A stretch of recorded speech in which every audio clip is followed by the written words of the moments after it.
in mijn jeugd. Dat was geneten als de Maas oud wordt. Dus dan konden we inderdaad gaan fietsen. Proberen met een flinke aanloop door het water te komen. Want de wees is dat de weg een stukje weer hoerenloog. En dan kon je ze prachtig even hoeden en hoedrusten. Had ze een leuke gezelschap van de knieën. Die daar allemaal aan het vluchten worden op dat hoge bult. En dan weer terug naar de Europeer. En proberen met doorgevoerd toe te komen. Dat was wel de kunst. Ja, en zo gingen we dus ook naar de Weert her. Van Heurhoed was de Weert, het kanaal was er nog niet, de grindgaten worden niet uitgegraven. Dus kon je door de velden, die worden verstruimd met 15 en 20 centimeter water.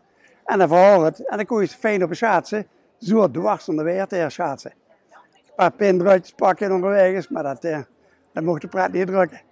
Ja. Je hebt ook een eigen bootje gemaakt? Ja, een bootje gemaakt niet, maar wel gefantaseerd. Dat er even een voorbak waar de varkens in gevoerd werden in de wei. En dat was een prachtige boot natuurlijk. En dan kon je ze leuk op het water peddelen. En dan ook weer kijken toen ze op het droogstukje kwamen. Draaien en weer terug. Ja. En zo maken we dus inderdaad met dat in mijn jeugd het water van de Plem uit van Halen uit terugdreef naar sorry, verkeerd jong.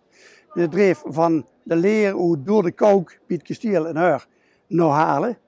Nu kun je het precies andersom. Nu kun je van Halen uit terug naar Heur her. Water is helemaal veranderd, is standje, is ganz veranderd door retentiebekkens, door aanleg van het kanaal enzovoort. Ja. Dus je hebt ook echt goede herinneringen eigenlijk aan het hoogwater. Wel leuk. Ja, voor ons was het geen bedreiging, met plezier. Ja, en ik kan me voorstellen dat heel veel mensen dan niet blij met worden als het water komt. Maar ja, de wereld draait ook wel een keer een andere kant op, heb ik gemerkt.